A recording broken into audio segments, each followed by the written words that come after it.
오늘 우리에게 주시는 하나님의 말씀은 열왕기상 9장 10절로 28절까지의 말씀입니다. 열왕기상 9장 10절로 28절까지의 말씀을 봉독하겠습니다. 솔로몬이 두 집 곧 여호와의 성전과 왕궁을 20년 만에 건축하기를 마치고 갈릴리 땅의 성읍 20곳을 히람에게 주었으니 이는 두로왕 히람이 솔로몬에게 그 온갖 소원대로 백향목과 잣나무와 금을 제공하였음이라. 히람이 두로에서 와서 솔로몬이 자기에게 준 성읍들을 보고 눈에 들지 아니하여 이르기를 내 형제여 내게 준 이 성읍들이 이러한가 하고 이름하여 가불 땅이라 하였더니 그 이름이 오늘까지 있느니라. 히람이 금 120달란트를 왕에게 보내었더라. 솔로몬 왕이 역군을 일으킨 까닭은 이러하니 여호와의 성전과 자기 왕궁과 밀로와 예루살렘 성과 하솔과 무기또와 게셀을 건축하려 하였음이라. 전에 애굽 왕 바로가 올라와서 게셀을 탈취하여 불사르고 그 성읍에 사는 가나안 사람을 죽이고 그 성읍을 자기 딸 솔로몬의 아내에게 예물로 주었더니 솔로몬이 게셀과 아래 베토른을 건축하고 또 바알랏과 그 땅에 들에 있는 다드몰과 자기에게 있는 모든 국고성과 병거성들과 마병의 성들을 건축하고 솔로몬이 또 예루살렘과 레바논과 그가 다스리는 온 땅에 건축하고자 하던 것을 다 건축하였는데 이스라엘 자손이 아닌 아모리 사람과 헷 사람과 브리스 사람과 히위 사람과 여부스 사람 중 남아있는 모든 사람 곧 이스라엘 자손이 다 멸하지 못하므로 그 땅에 남아있는 그들의 자손들을 솔로몬이 노예로 역군을 삼아 오늘까지 이르렀으되 다만 이스라엘 자손은 솔로몬이 노예를 삼지 아니하였으니 그들은 군사와 그 신하와 고관과 대장이며 병거와 마병의 지휘관이 됨이었더라. 솔로몬에게 일을 감독하는 우두머리 550명이 있어 일하는 백성을 다스렸더라. 바로의 딸이 다윗 성에서부터 올라와 솔로몬이 그를 위하여 건축한 궁이 이를 때에 솔로몬이 밀로를 건축하였더라. 솔로몬이 여호와를 위하여 쌓은 제단 위에 해마다 3번씩 번제와 감사의 예물을 드리고 또 여호와 앞에 있는 제단에 분향하니라. 이에 성전 짓는 일을 마치니라. 솔로몬 왕이 에돔 땅 홍해 물가의 엘롯 근처 에시온 게벨에서 배들을 지은지라. 히람이 자기 종 곧 바다에 익숙한 사공들을 솔로몬의 종과 함께 그 배로 보내매 그들이 오빌에 이르러 거기서 금 420달란트를 얻고 솔로몬 왕에게로 가져왔더라. 아멘. 자, 열왕기상 9장 10절부터 28절까지의 이 말씀은 사실 참 안타까움이 있는 그런 말씀이기도 합니다. 왜냐하면 솔로몬이 하나님의 성전을 다 짓고 자기 왕궁도 짓는 20년 이 세월을 보냈지만 이걸로 끝난 것이 아니라 오늘 본문의 말씀에서 우리가 보는 것처럼 그 외에도 많은 성들을 짓기 위한 건축 사업에 솔로몬이 많은 시간들을 보내었음을 보여주고 있습니다.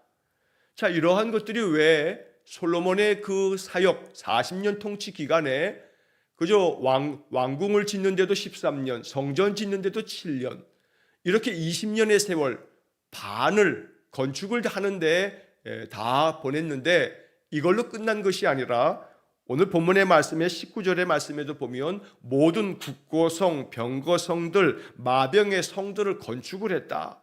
그리고 그가 다스리는 온 땅에 건축하고자 하던 것을 다 건축했다.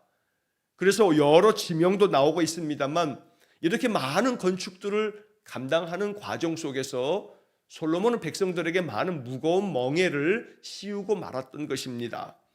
그래서 오늘 이 본문의 이야기는 솔로몬이 점점 그 통치 기간에 하나님의 말씀 안에서 하나님의 지혜로 다스리기보다는 자기의 왕권을 과시하면서 그 왕권을 더욱더 강화하고 또 그러면서 그 나라를 더욱더 부강하게 한다는 여러 의미가 그 속에서는 담겨 있을지 모르지만 그러나 하나님께서 그 나라를 세우시는 것이고 나라를 강성하게 만드는 것도 하나님의 은혜로 말미암는 게 아니라 솔로몬의 그 통치의 치적이 되고 있다는 것이 오늘 이 본문의 말씀 속에 역력하게 담겨져 있습니다.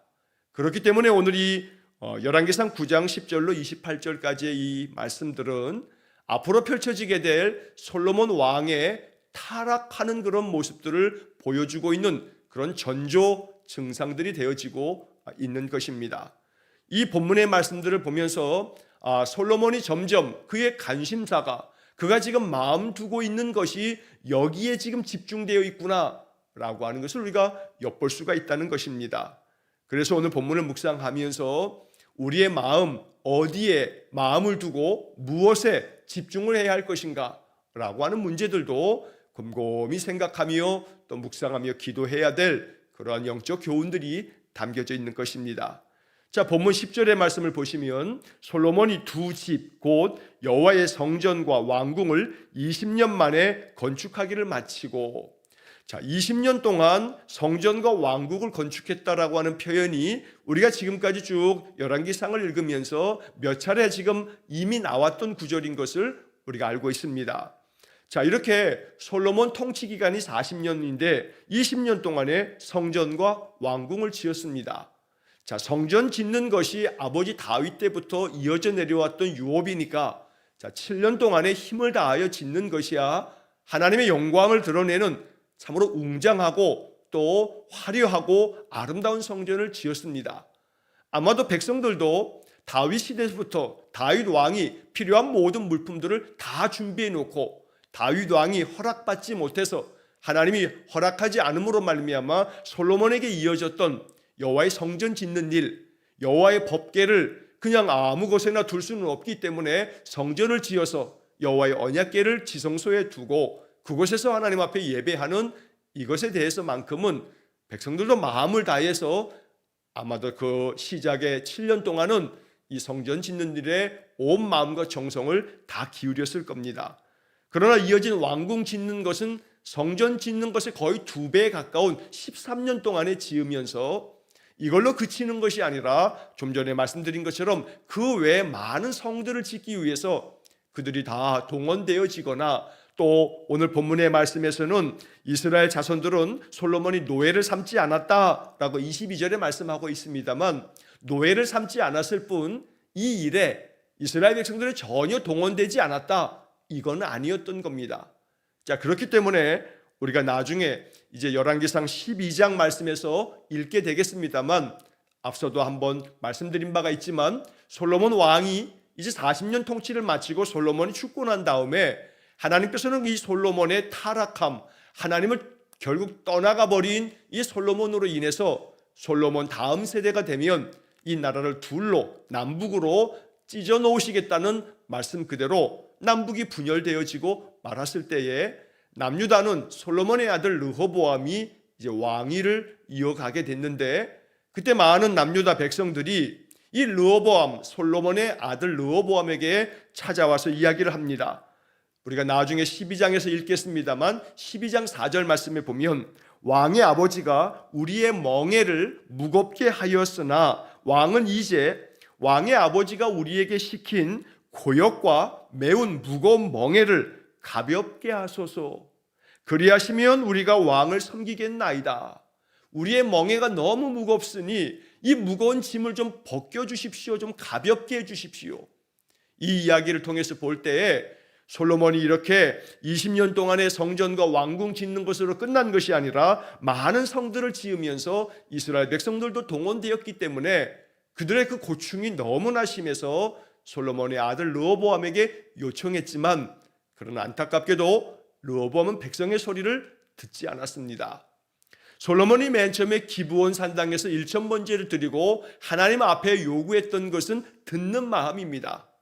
그것은 다름 아닌 백성들의 소리를 듣겠다는, 백성들이 송사가 있으면 바르게 재판하기 위해서 백성들의 소리를 귀 기울여 들을 수 있는 듣는 마음을 달라고 그렇게 하나님 앞에 요청했으나 그의 아들 르호보암 때가 이르게 되었을 때는 백성들이 그렇게 간절한 마음으로 우리의 멍에를 좀 가볍게 해달라고 했지만 백성들의 소리를 듣지 아니하고 외면을 해버립니다. 외면하는 것을 넘어서서 이 르호보암은 백성들에게 이렇게 얘기합니다. 내 아버지는 채찍으로 너희를 징계하였으나 나는 전갈 채찍으로 너희를 징계하리라 라고 하는, 그러나 아주 혹독한 말로 백성들을 내쳐버리고 말았던 겁니다. 자, 그래서 오늘 이 솔로몬이 행하는 이 본문의 이야기들은 이제 이 남유다가 어떻게 될 것인가를 미리 예견하여 보여주는 것과 같은 그러한 이야기이기 때문에 안타까움을 금할 수 없는 그런 말씀이 되는 것입니다. 자, 다시 한번 이제 본문의 말씀으로 돌아가면 10절 말씀에 이렇게 솔로몬이 20년 동안 성전과 왕궁을 지었다 말하고 난 다음에 이제 11절부터 14절까지의 말씀은 솔로몬이 이 성전을 지을 때, 또 왕궁도 지을 때 그렇게 많이 도와주었던, 아버지 다윗 때부터 친구처럼 동맹 관계에 있었던 저 두로왕 히람에 대해서 솔로몬이 그를 어떻게 대우했는가를 보여주는 짤막한 일화가 기록되어져 있습니다. 자, 11절에 보면 갈릴리 땅의 성읍 20곳을 히람에게 주었다 되어 있습니다. 자, 여기 갈릴리 땅의 성읍이라고 하는 것은 갈릴리가 길쭉한 이스라엘의 저 북쪽 지역을 말합니다. 자, 갈릴리 호수가 있고 그 갈릴리 호수 주변의 모든 일대 땅을 갈릴리 땅이라고 이렇게 말하는데, 사실은 갈릴리 호수 주변이야 그 호수가 있기 때문에 비옥한 땅을 이루고 있습니다만, 그 북쪽 언저리의 땅들은 사실은 저 그 더 위에 북쪽의 헬몬산의 그 산자락이 계속 이어지는 것이기 때문에 사실은 매우 척박한 산악지대가 주를 이루었습니다. 자, 그러니까 어찌 보게 되면 오늘 이 이야기 갈릴리 땅에 성읍 20곳을 줬다라고 하는 것은, 이것은 두로왕 히람의 입장에서 봤을 때는 좋은 땅이 되지 못했습니다. 기름진 땅이 되지 않았던 겁니다. 자, 그러다 보니 두로왕 히람이 솔로몬에게 그 온갖 소원대로 백향목과 잣나무와 금을 제공하였지만, 그러나 솔로몬은 이 두로왕 히람에게 갈릴리 저 북쪽에 그저 산악지대가 가득한 그 땅의 성읍들을 이렇게 내주었다라고 하는 것을 통해서 바로 두로왕 히람의 반응이 바로 그 다음에 이어지게 됩니다. 12절에 히람이 두로에서 와서 솔로몬이 자기에게 준 성읍들을 보고 눈에 들지 아니하여 이르기를, 내 형제여, 내게 준 이 성읍들이 이러한가? 나에게 준 성읍이 고작 이 모양입니까? 이런 성읍을 나에게 지금 준 겁니까? 라고 이 히람 왕이 솔로몬에게 이렇게 서운한 마음을 드러내는 이야기를 했다는 것입니다. 자, 히람은 솔로몬에게 온갖 소원대로 필요한 모든 백향목, 잣나무, 금 이런 것들을 제공해 주었습니다. 그런데 그에 따르는 이 솔로몬의 대응은 그저 척박하기 그지없는 그러한 성읍들 20개를 내준 것에 불과합니다. 자, 그러다 보니 두로왕 히람이 그 성읍들을 받기는 받지만 이것을 뭐라고 불렀냐 하면 이름하여 가불 땅이라 하였더니 그 이름이 오늘까지 있느니라. 여기 가불 땅이라고 했는데 이 가불이라고 하는 말은 페니키아 사람들, 이 두로 왕은, 두로라고 하는 그 도시는 바로 우리가 옛날 세계사를 공부하게 되면 페니키아라고 하는 그런 나라, 그 페니키아 땅의 수도가 두로인데, 그 페니키아 말로 가불이라고 하는 이 단어는 쓸모없는, 아무짝에도 필요 없는 그러한 의미를 가지고 있는 단어입니다. 그러니까 이 두로왕 히람이 이 솔로몬이 내준 그 성읍들을 바라보면서 에이, 이거는 쓸모없는 땅이네, 이것은 아무 쓸데에도 필요 없어 라고 하는 그런 의미를 붙여서 여기는 가불 땅이다 라고까지 이렇게 불렀다는 것입니다. 반면에 14절의 말씀에서는 다시금 히람이 솔로몬에게 보내주었던 그 금의 양을 이렇게 묘사하고 있습니다. 금 120달란트. 여러분, 금 120달란트가 성경 주석을 보게 되면 이것을 지금의 무게 단위로 환산하게 되면 자그만치 4112kg이 된답니다. 자, 120달란트가 4100kg 정도가 넘는 겁니다. 킬로그램입니다. 여러분, 쉽게 생각하면 금 한 돈이 무게가 얼마냐면 3.75g입니다. 4g이 안 되는 겁니다. 4g이 안 되는 게 이제 금 한 돈이지요. 자, 그러면 이 4112kg이라는 것은 어마어마하게 많은 금이라는 것을 우리가 알 수가 있습니다. 자, 그렇게 따지고 봤을 때 아무 쓸모없는 가불 같은 이 쓸데없는 이 땅을 나에게 주었다고 이 히람이 지금 섭섭한 마음을 이렇게 표현하고 있는 것입니다.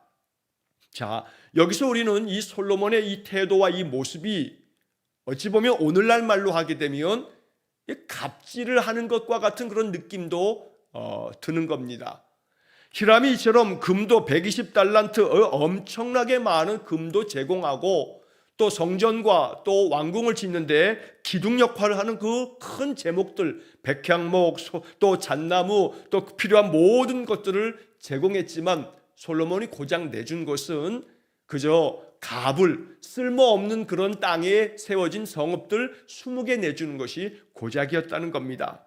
어찌 보면 솔로몬의 마음 가운데 슬금슬금 찾아온 탐욕의 마음들이 쌓여가고 있는 것을 보여주는 그러한 말씀들이 오늘 이야기인 것입니다. 자, 그래서 이제 그 다음에 이어지는 말씀에 보면 이제 15절부터 23절까지의 말씀은 솔로몬이 이것들을 가지고서 성전을 짓는 것, 또 왕궁을 짓는 것 외에도 얼마나 많은 성읍들을 건축하는 일에 몰입되어 있는지를 보여주고 있습니다. 자, 15절에 솔로몬 왕이 역군을 일으킨 까닭은 이러하니 여호와의 성전과 자기 왕궁과 또 밀로, 예루살렘 성, 하솔, 무깃도, 게셀을 건축하려 하였습니다. 건축하기 위해서 많은 역군들을 일으켜 세웠다는 겁니다.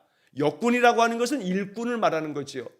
자, 그런데 그 일꾼을 세워감에 있어서 솔로몬은 많은 이 가나안 땅에 살았던 사람들을 일꾼들로 세웠고 노예로 삼았다고 이어지는 말씀에서 이야기를 하고 있습니다. 자, 여기서 한 대목 나오는 것이 14절 말씀에 보면 전에 애굽 왕 바로가 올라와서 게셀을 탈취하여 불사르고 그 성읍에 사는 가나안 사람을 죽이고 그 성읍을 자기 딸 솔로몬의 아내에게 예물로 주었더니, 자, 요 짧은 이 한 절의 이야기 속에는 애굽 왕 바로와 또 이스라엘의 솔로몬 왕과의 관계가 어떠했는가를 추측해 볼 수 있는 그런 구절이 됩니다. 즉 다시 말해 애굽 왕 바로가 이 게셀 지역을 침공해 와서 게셀 지역을 탈취했습니다. 그 모든 것들을 불살르고 거기에 있는 가나안 사람들을 죽이고 그러면서 그 성읍을 자기 딸 바로 솔로몬의 아내가 되어질 이 딸에게 예물로 줬다.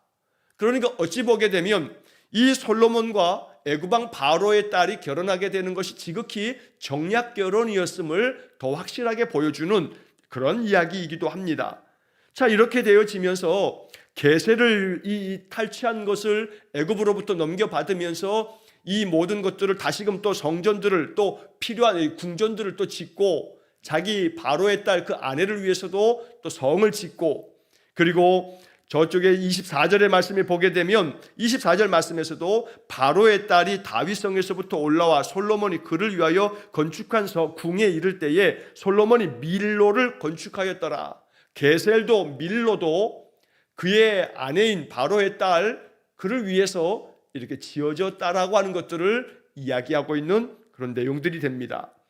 자, 17절 말씀에 보면 솔로몬이 그 외에도 얼마나 많은 것들을 지었는지를 쭉 명단들이 나오는데 게셀과 아레 베토른을 건축하고 바알랏과 그 땅에 들에 있는 다드몰과 자기에게 있는 모든 국고성과 병거성들, 마병의 성들을 건축했다.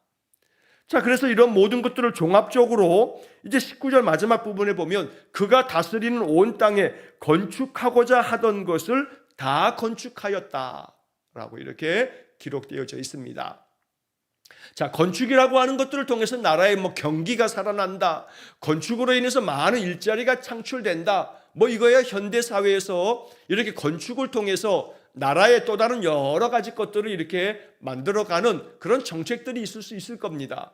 그러나 사실 솔로몬이 이러한 정책들을 펴면서 많은 건축 사업들을 벌이는 것들은 자기의 그 왕권에 대한 그 마음의 과시욕도 여기에 담겨져 있던 것입니다. 그러다 보니 백성들은 점점 더 피곤해집니다. 이 모든 일에 일꾼으로 동원되어지는 그런 모든 것들이 그들의 삶을 더욱더 괴롭게 만들었다는 겁니다. 그러나 솔로몬은 이러한 과정 속에서 백성들은 별로 안중에 없습니다. 그저 참기 두 사람이 가지고 온 그 송사까지도 하나님 주신 지혜를 가지고 재판하며 그들의 소리에 귀 기울여 들었던 그 솔로몬이 점점 자기의 그 왕권을 과시하고 왕권을 강화하기 위한 그러한 일에만 몰두해 가고 있는 그런 모습을 이야기하고 있다는 것입니다. 자, 20절 이하의 말씀에서 이러한 일을 하기 위해서 많은 노예들을 동원했는데 아모리 사람, 헷 사람, 브리스 사람, 히위 사람, 여부스 사람 중 남아있는 모든 사람, 곧 이스라엘 자손이 다 멸하지 못함으로 그 땅에 남아있는 그들의 자손들을 솔로몬이 노예로 삼았다. 자, 여기 이 표현 속에는 이스라엘 자손이 다 멸하지 못함으로 그 땅에 남아있는 그들의 자손을 노예로 삼았다. 자, 여기 이 표현은 사실 정확한 표현일 수는 없습니다. 왜냐하면 다 멸하지 못하였다고 합니다. 자, 바로 여호수아가 가나안을 정복하고 또 그 땅을 차지할 때에 이 가나안 사람들을 일부 남겨둔 것이 있었다고 바로 이 여호수아서에서 우리가 읽게 되어지는데, 그런데 그 이후에도 사실은 이 가나안 땅의 모든 이 족속들을 몰아내라고 하는 것이 원래는 하나님의 뜻이었고 하나님의 명령이었습니다. 그러나 가나안 사람들을 남겨두었던 것들이 세월이 많이 지나 사사시대 400여 년을 지나고 또 사울과 또 다윗의 시대 80여 년이 지나고 거의 그저 한 400년, 500년 가까운 세월이 지나가면서 이 가나안 땅에 살았던 그 족속들은 힘을 발휘하게 되지만, 그러나 다윗 시대를 거치고 솔로몬 시대에 와서는 오히려 그들을 노예로 삼을 수 있을 만큼 이제 충분히 그 땅에서 그들을 다 몰아낼 수도 있는 그러한 국력을 가지고 있는 것이 그 당시 이스라엘이었습니다. 그래서 어찌 보면 만약 여호수아 시대에 힘이 없어서 그것을 하지 못했다면 그것도 사실은 말은 되지 않습니다. 왜냐하면 하나님께서 여호수아에게 명령하신 것이기 때문에 그들을 몰아내기로 그들 마음 먹으면 여리고 성이 무너졌듯이 하나님의 능력으로 그들을 다 쳐서 멸할 수 있고 몰아낼 수 있지만 그렇게 하지 않았던 부분이 충분히 있었던 겁니다. 자, 그러다 보니 이 가나안 사람들을 그저 이 모든 건축하는 일에 동원하기 위해서 노예로 삼았다라고 이렇게 말하고 있지만, 사실 엄밀하게 이야기하면 다윗과 솔로몬 시대에 이 부분은 그들의 옆구리의 가시처럼 하나님 말씀을 지키지 않았던 그러한 어떤 일부분의 모습들을 여전히 보여주고 있기도 한 겁니다. 그래서 결국 이 가나안 족속들을 몰아내지 아니하고 자기들의 필요에 따라서 노예를 삼기도 하고 일꾼으로 이렇게 부려먹기 위해서 이렇게 하는 것들이 어찌 보게 되면 겉으로 보기에는 그저 정치적이고 경제적이고 여러 가지를 따져보게 되면 소위 말해서 요즘 말로 하면 국익 차원에서 아니면 실리 차원에서 이것이 이스라엘에게는 도움이 되는 것처럼 보여지지만, 사실은 어떤 실리를 추구하는 것보다 앞서는 것은 하나님의 말씀과 명령에 따르는 순종이 우리의 이익, 우리가 추구할 수 있는 어떤 그런 실리를 따지는 것보다 이게 더 우선되어져야 했지만 솔로몬은 그렇지 못했던 겁니다. 결국은 실리를 추구하고 또 국가적인 그러한 어떤 이익을 위해서는 이렇게 하는 게 낫겠다라고 하는 그런 정책적인 판단을 했을지는 모르지만 점점 하나님 말씀에서 떠나가고 있는 그런 솔로몬의 모습을 보여주는 것이 오늘 본문의 이런 모든 이야기들 속에 담겨져 있는 그런 내용이 되는 것입니다. 다만 한 가지 22절에서는 그런 이스라엘 백성들만큼은 솔로몬이 노예를 삼지 않았고 그들의 주의관이 되도록 그렇게 했다라고 이렇게 묘사하고 있습니다만, 그렇다 해서 이스라엘 백성들의 그 고된 노역을 아무것도 없었다고 이렇게 덮을 수 없는 그런 구절이 되고 있다는 겁니다. 23절에서도 이렇게 솔로몬에게 이 모든 일들을 감독하는 그런 우두머리들이 550명이 있어서 일하는 백성들을 다스렸다. 자, 여기 지금 23절의 마지막 부분에 일하는 백성을 다스렸더라. 이 일하는 백성이라고 하는 것이 바로 그 앞에 나와는 가나안 족속들만을 얘기하는 것은 아니라는 겁니다. 자, 결국 이렇게 해서 오랜 세월 동안에 수없이 많은 건축들을 감당하면서 이스라엘 백성들의 삶은 점점 더 고단하고 괴로움이 쌓여만 갔던 겁니다.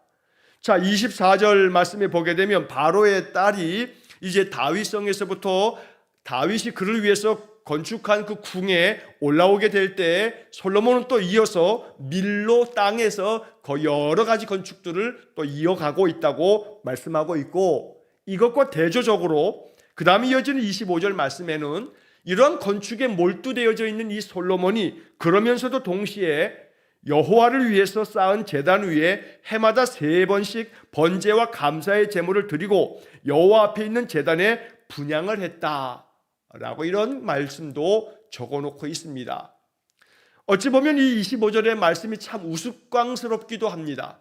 왜냐하면 여호와를 위해서 제단을 쌓고 번제를 드리고 감사 제물을 드리면서 그렇게 해마다 3번씩 하나님 앞에 이렇게 감사 예배를 드리는 솔로몬의 모습을 보여주고 있지만, 그저 25절 요 한 구절만 보면 솔로몬이 이렇게 예배자였구나 라고 이렇게 보여지지만, 그러나 이미 앞에서 더 많은 상당한 구절들이 얘기하고 있는 것은 솔로몬이 지금 집중하고 몰두하고 있는 것이 건축 사업이다, 건축하는 일에 얼마나 많이 몰두되어져 있는지를 앞에서 많은 구절들이 말하고 나다가 저 뒤에 가서 25절의 한 구절, 솔로몬이 해마다 3번씩 하나님께 범죄와 감사의 예물을 드렸다, 이것은 하나님께 예배하는 그런 형식적 요소가 계속 이어지고는 있지만 솔로몬이 마음을 두고 몰두했던 것은 왕권을 강화시키며 이 모든 것들을 나타내기 위한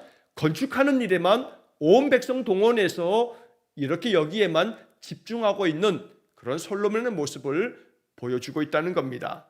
그러니까 신앙이라고 하는 것이 점점 솔로몬에게 있어서는 중심이 아니라 주변부가 되어져 가고 있는 겁니다. 솔로몬의 마음의 중심은 건축하는 일, 자기의 왕권을 더 강화시키는 일, 이런 것들을 온 세상에 과시하는 일, 점점 솔로몬이 마음이 여기에 쏠리면서 하나님께 전심으로 예배하는 예배가 저만치 점점 밀려나 저 주변부로 그저 밀려가 있는 것을 보여주고 있는 장면이 오늘 25절에 이렇게 솔로몬이 해마다 3번 번제와 감사의 예물을 드렸다는 이 짧은 한 구절이 저 끄트머리에 이렇게 적혀져 있는 것들이 이런 것들을 보여주고 있는 말씀이 되는 것입니다. 자, 한편 26절부터 28절까지 나머지 이 3구절에서는 솔로몬이 에돔 땅 홍해 물가의 엘롯 근처의 에시온 게벨에서 배를 지었다. 왜 배를 만드냐 하면 이 에시온 게벨은 이 가나안 땅의 남쪽에, 남동쪽에 있는 그런 항구 도시인데 여기다가 이제 배를 만듭니다. 배를 건조해서 만드는 것은 다른 나라로 배를 타고 가서 여러 가지 무역도 행하고 이제 그러기 위함입니다. 자, 그래서 이렇게 배를 만들어서 그 바다에 익숙한 사공들을 또 솔로몬의 종과 함께 이렇게 배로 그들을 다 보내서 여러 나라들에 가서 이제 필요한 것들을 다 구입해 오는, 요즘 말로 하면 무역을 행했다는 겁니다. 자, 이렇게 무역을 행하면서 28절에 뭐라 말하냐면 그들이 오빌이라고 하는 지역에 가서 거기서 금 420달란트를 얻어가지고 솔로몬에게 가져왔다라고 말합니다. 자, 앞서 우리가 14절 말씀에서 솔로몬이 이렇게 성전과 왕궁을 짓는 이런 모든 과정 속에서 두로왕 히람이 금 120달란트를, 어마어마한 양인데 이것보다도 훨씬 많은 420달란트를 배에다가 실어 가지고 솔로몬에게 가져왔다. 자, 이것이 왜 문제가 되냐 하면 신명기 17장의 말씀에서 하나님은 이미 모세 시대에도 너희가 나중에 이 가나안 땅에 들어가 살게 되면 이 백성들의 왕을 얻게 될 것인데 왕이 다스리는 그런 때가 되면 너희들의 왕들은 이러해야 한다, 이런 것들은 하지 말아야 한다 라고 하는 것들을 먼저 예언적으로 말씀해 주신 명령이 있습니다. 신명기의 말씀은 율법의 말씀입니다. 모세 오경의 말씀입니다. 신명기 17장 10절 말씀에 보면 왕들은 이런 거 하지 말라 하면서 그에게 아내를 많이 두어 그의 마음이 미혹되게 하지 말 것이며 자기를 위하여 은금을 많이 쌓지 말 것이니라. 아내를 많이 두지 말고 은과 금을 많이 쌓아두지 말라라고, 이렇게 왕이 되는 자들은 그렇게 하지 말라고 바로 이 율법서에 분명히 기록되어져 있는 겁니다. 솔로몬이 이거를 모를 리가 없습니다. 그러나 솔로몬이 이렇게 배를 만들어서까지 다른 나라에 보내서 금 420달란트를 얻어가지고 올 만큼 솔로몬은 점점 말씀에서 떠나가고 있는 것을 이야기하고 있는 겁니다. 처음 마음을 지키면서 우리의 믿음 변치 않고 진실된 마음으로 우리 일생 평생 동안에 주를 섬기는 것, 사실 이건 만만치 않은 그런 일이기도 합니다. 그러나 내 힘으로 하는 것이 아니라 하나님의 은혜로 하는 것이기에 겸손하게 주의 은혜를 구하면서 우리의 믿음 변치 않기를, 점점 더 그리스도의 장성한 분량에 이르도록 성숙되어져 가기 위해서 끊임없이 자기 자신을 갱신해 가고 개혁해 가면서 언제나 말씀 속에서 나 자신을 들여다보고 거울처럼 말씀이 보여주는 것들을 통해서 교훈도 얻고 책망도 받고 자기 자신을 바르게 하고 의롭게 자기 자신을 만들어 갈 줄 아는 것, 이게 바로 하나님의 백성의 참된 모습이라는 겁니다. 어찌 보면 우리가 이 솔로몬의 점점 몰락해가는 솔로몬의 모습을 11장까지 이제 이어서 보게 될 텐데, 이런 것들을 보면서 우리가 조금이라도 잘못된 생각을 품으면 안 됩니다. 그 위대했던 지혜의 왕 솔로몬도 하물며 이랬는데 나같이 연약한 존재가 어찌할까라고 하는 낙담이 생겨서는 안 되는 겁니다. 솔로몬의 영화가 이 작은 꽃만도 못하다라고 하는 예수님 말씀처럼 이 솔로몬의 지혜가 엄청난 지혜의 왕이요, 그러긴 했으나 그러나 솔로몬의 그 어떤 영화도 이 땅에 우리에게 오셔서 우리에게 복음의 말씀과 생명의 구원의 길을 열어주신 주님의 그 십자가의 보혈의 은혜는 견줄 수 없는 것이기 때문에 우리는 솔로몬보다 더욱더 크게 하나님의 성령을 우리의 마음에 가득 받아 성령이 주인되어 이끄시는 대로 늘 하나님 앞에 내 삶을 맡기면서 살아간다면 우리는 솔로몬과는 비교할 수 없는 은혜의 삶을 너끈히 살아갈 수 있다는 것입니다. 솔로몬이 이러했는데 하물며 내가 어찌하랴 라고 하는 그런 생각을 가져서는 안 되는 것입니다. 솔로몬이 보여주는 이러한 모든 것들이 반면교사가 되어서 어찌하면 하나님 앞에서 우리가 늘 변함없는 그런 믿음과 또 그런 삶의 아름다운 모습을 가지고 살아갈 것인가, 이것이 늘 기도가 되어서 하나님 앞에 도움을 구하면서 내 힘으로 할 수 없으니 하나님 은혜를 달라고 기도하는 모습으로 나아가야 되겠습니다. 오늘 9장 10절로 28절의 말씀을 통해서 이 솔로몬은 점점 결국 선줄로 생각하는 자는 넘어질까 조심하라는 신약의 말씀을 생각하게 하는 그런 구절들이 되고 있습니다. 언제나 우리의 믿음의 삶이 늘 선줄로 여기지 말고 겸손하게 나를 낮추고, 그리고 하나님께서 내게 명하시고 내게 주시는 말씀 따라서 믿음으로 살아가서 우리의 인생 길이 늘 주님만을 향할 수 있는 그런 복된 삶이 되시기를 주의 이름으로 간절히 축원합니다. 기도하겠습니다. 사랑과 자비가 풍성하신 하나님, 솔로몬이 왕권을 강화하기 위해서 많은 것들의 건축들을 행하면서 여기에 몰입하고 몰두하고 집중하면서 점점 여호와께 드리는 예배의 삶은 주변부가 되고 하나님 말씀대로 그 율법을 지켜 명하신 명령대로 따르는 것도 등지고 은금을 많이 쌓지 말라 했지만 이렇게 금 420달란트까지를 얻기 위해서 배들을 띄울 만큼 솔로몬이 지금 무엇에 몰두하고 있는지를 우리가 말씀을 통해서 봅니다. 주님, 우리의 마음이 솔로몬의 이런 모든 행실을 바라보면서 이것들을 반면교사로 삼아 우리의 마음 더욱더 겸손하고 겸허하게 주의 말씀의 뜻을 따라서 순종하는 성도들 되게 해 주옵소서. 그리하여 우리 일평생 하나님을 향한 믿음의 마음, 주를 향하는 우리의 마음 늘 변함이 없도록 우리를 지켜주시고 우리를 도와주옵소서. 오늘 한날의 모든 삶도 오직 주님께 의탁하며 날마다 주님과 동행하는 믿음의 삶을 통해서 하나님 베풀어 주시는 은혜를 풍성히 누리는 귀하고 복된 성도들 되게 해 주옵소서.